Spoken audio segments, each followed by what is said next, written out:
at UAE, Qatar, and others. But they were strong and they were smart. But they got attacked.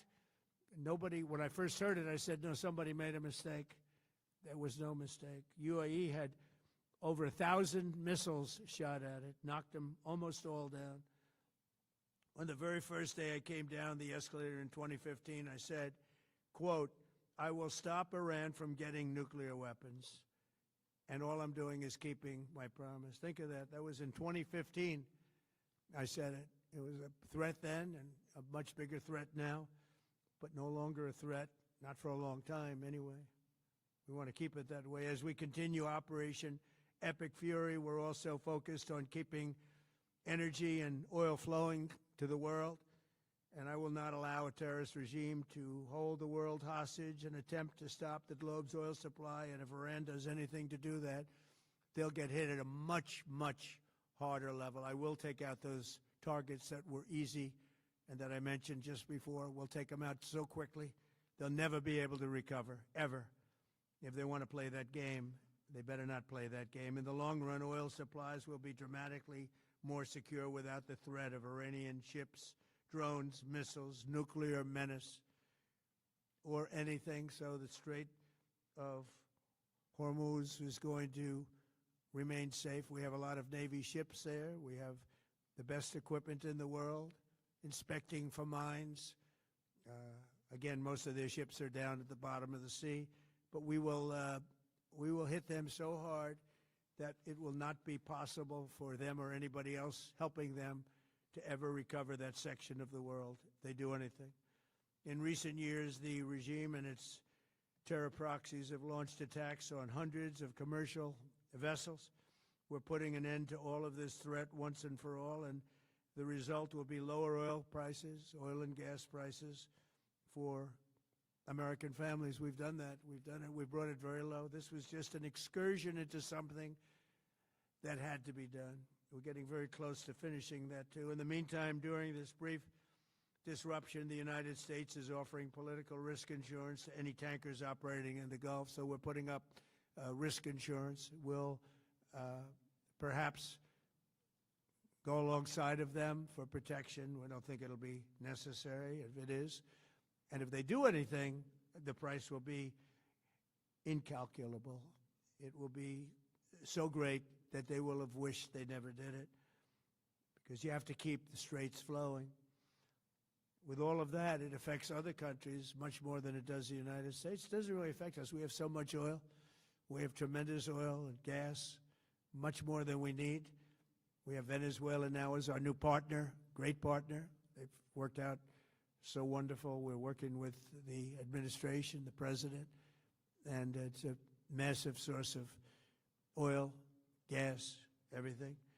But we're in a very good position, but very unfair to other parts of the world, like China as an example. I mean, we're doing this for the other parts of the world, including countries like China. They get a lot of their oil through the straits. So we're doing this. We have a very good relationship with President Xi in China. I'm going there in a short period of time, and we're protecting the world from what these lunatics are trying to do, and very successfully, I might add. We're also waiving certain oil-related sanctions to reduce prices. So we have sanctions on some countries. We're going to take those sanctions off till this straightens out. Then who knows, maybe we won't have to put them on. There'll be so much peace. But when the time comes, the U.S. Navy and its partners will escort tankers through the strait if needed. I hope it's not going to be needed, but if it's needed, we'll escort them right through. And we have the greatest mine-sweeping ability. We have the greatest ships, and all of the, we know exactly where they're placed. We'll get them out of there very fast, but we hope we don't have any of that. And again, if they do that, if they play that game, we're going to hit them at a level that they have not seen before. So we're winning very decisively. We're way ahead of schedule. Our military is the greatest in the world, with the greatest equipment and the greatest people in the world. Nobody's ever seen anything like it. Iran's a very powerful country. They were going to take over the Middle East. If we did not hit them, they were going to take over the Middle East. They had thousands and thousands since their last hit. They had thousands and thousands of missiles and everything else. Most are now destroyed. But they were going to take over the Middle East. Those weapons were aimed at Middle Eastern countries that had nothing to do with this. They were going to take over the Middle East, and they were going to try and destroy Israel. So we stopped it with good timing, and we're very proud to be involved in this, and it's going to be ended soon. And if it starts up again, they'll be hit even harder. Thank you very much for being here. Go ahead. Any questions? Thank you so much. Go ahead. Do you approve of Iran's new supreme leader? And secondly, can you tell us more about your call with Russian President Vladimir Putin today? Yes. What did you discuss? Yes, I had a very good call with President Putin. We had a lot of people on the line from our side, from his side. We were talking about Ukraine, which is just a never-ending fight. And look, there's tremendous hatred between President Putin and President Zelensky. They can't seem to get it together. But I think it was a positive call on that subject. And we obviously talked then about the Middle East. And he wants to be helpful. I said, you could be more helpful by getting the Ukraine-Russia war over with. That would be more helpful. But we had a very good talk, and he wants to be very constructive. Yeah, please. Yeah, please. Thank you, Mr. President. On Iran, you called it an excursion. You said it would be over soon. Are you thinking this week it will be over? No, Are you talking but soon. about days? I think soon. Okay, and with respect Very to... soon. Look, everything they have is gone, including their leadership. In fact, there are two levels of leadership, and even actually, as it turns out, more than that. But two levels of leadership are gone. Most people have never even heard about the leaders that they're talking about. So it's obviously been very, very powerful, very effective. To Cuba, you said that Cuba wants to make a deal. Yes. What would the United States get in return for that, and why should Americans trust Marco Rubio to negotiate it?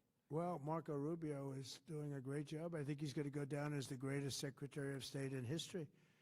Look at what we've done as a presidency. Look at what we've done as an administration.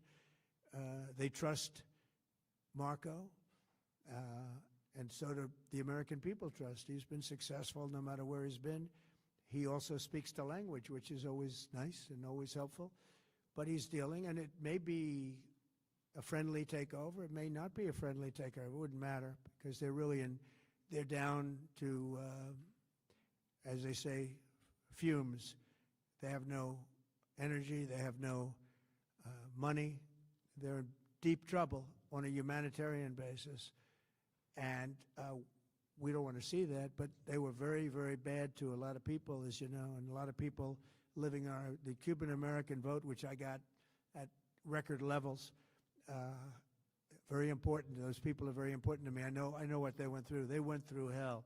Some of them have gone on to be some of the most successful people in the country. Cuban-American business people, some of them are like the most successful in the country. And a lot of them are friends of mine, because I've been fighting this battle with them for a long time. The Castro regime was brutal, but they lived off Venezuela. Now they don't live off Venezuela. Sends them no energy, no fuel, no oil, no money, no nothing. They lived without Venezuela. They couldn't have made it, and we cut them off from everything else. So, yeah, they're going to make either a deal, or we'll do it just as easy anyway. Yeah. Please, go ahead.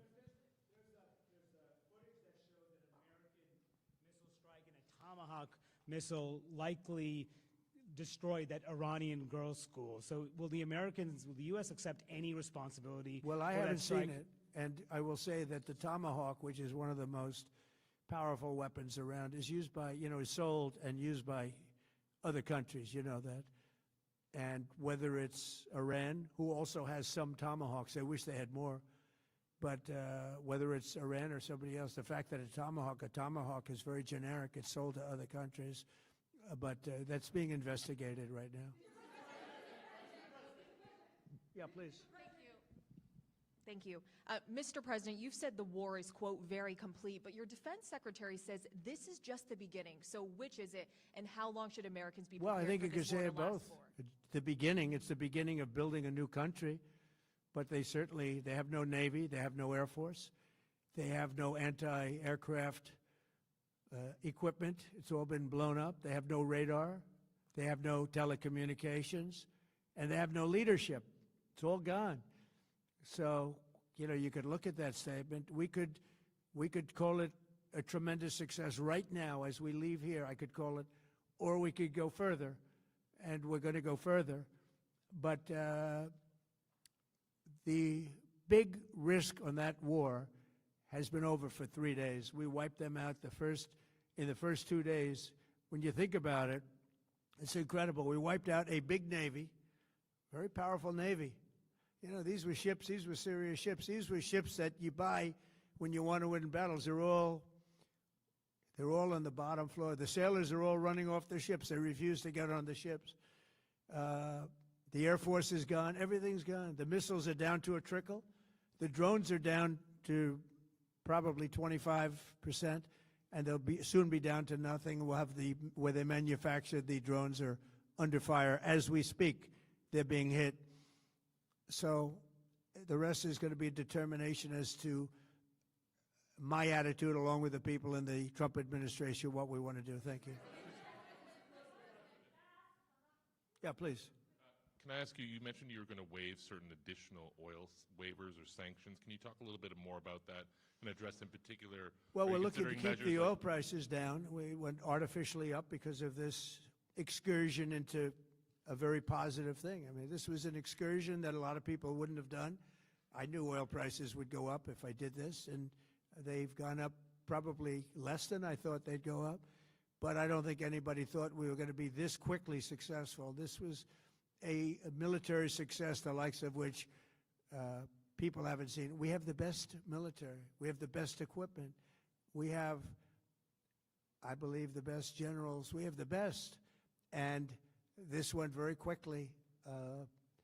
We talked about that with President Putin. He was very impressed with what he saw because nobody's ever seen anything quite like it. You know, Iran was a very powerful military country with all of the missiles. Now, you had the double attack. You had the original attack with us in Israel, and that knocked them for a loop. Then you had the B-2 bombers, which took out their nuclear capability, and they would have had a nuclear weapon within 2 weeks to 4 weeks.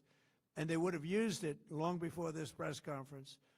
And we might have had a much different press conference if we had a press conference at all. But it's been amazing. The military success that we've had is truly unprecedented. You said, you've told your congressional colleagues that you will not sign any piece of legislation until the Save America Act is passed. Does that include the confirmation of Senator Mullen as your next DHS secretary? Does that mean a DHS funding bill? And Senator Thune said today it's not a matter of whether or not your Republican colleagues agree with the policy, it's about changing the process. In other words, getting rid of the filibuster to get there. So in order to get it, you're going to need Democrat votes. And what we're saying is the Save America, not the SAVE Act, which nobody knew what it was, the Save America Act, the Save America Act. And that's voter ID. We want voter ID. We want to be able to see a picture of the voter. We want to be able to see that the voter is legitimate. We want, very importantly, confirmation that this voter is a citizen of the United States of America, and we want no mail-in ballot scams. So we have exceptions for the military, for sick, for disabled, and for people that are away, business trips or whatever. Even vacations will be very liberal in that. We've added 2 things to it: no men in women's sports and no transgender mutilization of our children. We don't want it's mutilization of our children, and we don't want that.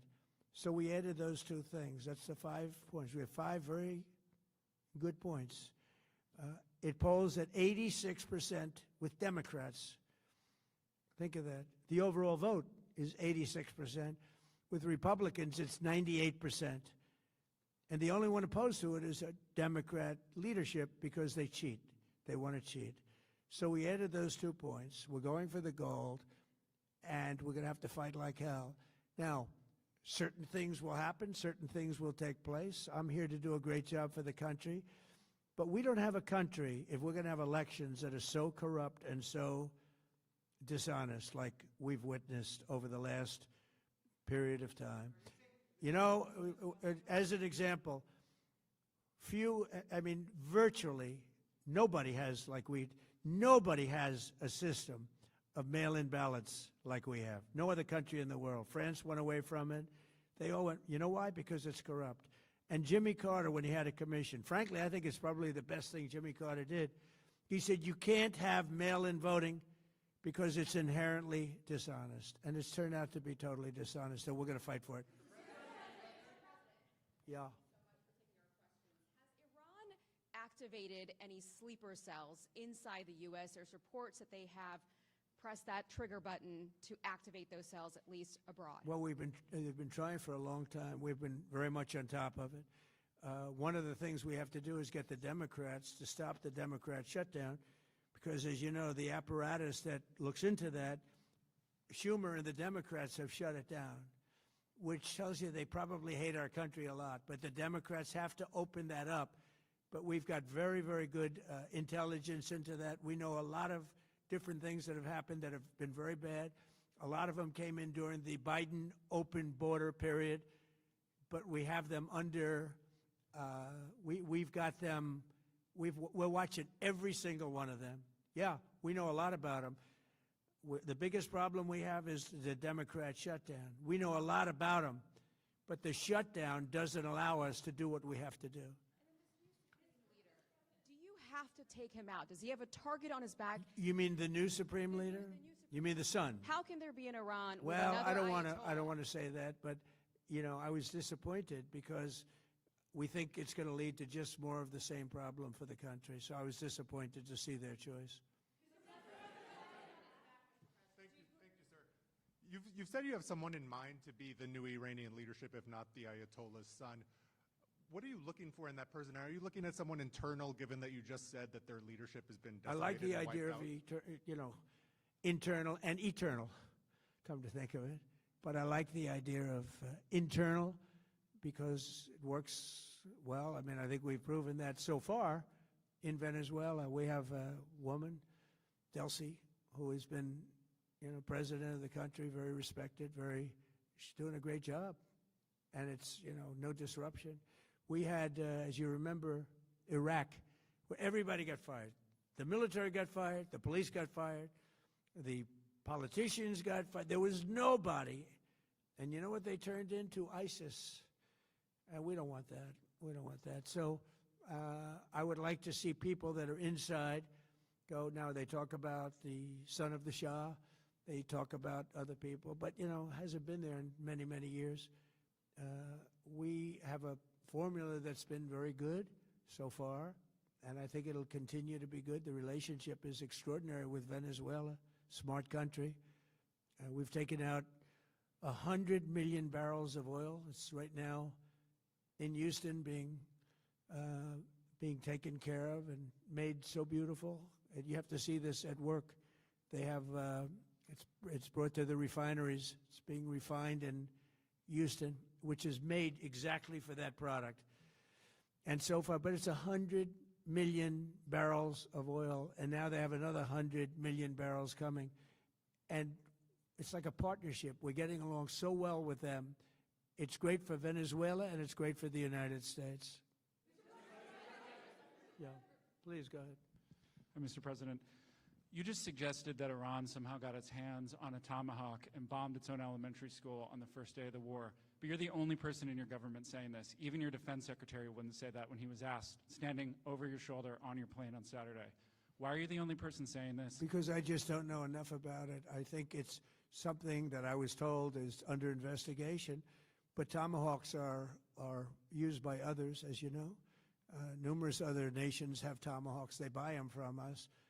But I will certainly, whatever the report shows, I'm willing to live with that report. Yeah, please. You said earlier that we've already won in many ways, but we haven't won enough. What do you consider enough? What's your baseline? Where they're for this not going to conflict? be starting the following day to develop a nuclear weapon. Where they'll look at that man and some other people from the administration and say, all right, we're not going to do it. They were not willing to say that. And when Steve called up and he said that to me, I said, well, here we go. Let's do it the hard way. But the hard way, I think, is probably the easy way. When basically I can see that they will no longer have any capacity whatsoever for a very long period of time of developing weaponry that could be used against the United States, Israel, or any of our allies. We have great allies in the Middle East, great countries that are allies. And they were staying out of it until they got hit. Someday they'll have to do a story. Why did he do that? Why did they do that? But they were going to hit them. If I didn't hit them first, they were going to hit our allies first. I believe, upon information and belief, but I believe that he was going to, they were going to take over the Middle East. They were looking to take over the Middle East. Now, had Operation Midnight Hammer not taken place, that was definite, because they would have had a nuclear weapon within a matter of weeks. But that took place. That was a setback. But look at the number of missiles they were able to buy and make over the last 6 months. And those missiles were aimed at various countries. And when you look at over 1,000 missiles shot at like UAE, they were looking to take over the Middle East. We got there first. We're lucky. I'll tell you what, the Middle East and those countries, very rich countries, are very lucky that I was president instead of somebody else.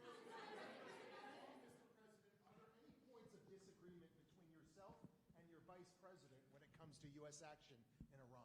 I don't think so, no. No, we get along very well on this. He was, I would say, philosophically a little bit different than me. I think he was maybe less enthusiastic about going, but he was quite enthusiastic. But I felt it was something we had to do. I didn't feel we had a choice. If we didn't do it, they would have done it to us. I felt, based on the negotiations that were being had by Steve Witkoff and Jared Kushner and Marco and Pete, and everybody was involved, I felt that they were looking to tap us along before they hit, and I thought they were going to hit. And if they hit us first, that would have been a very bad thing. In the back, please, in the back.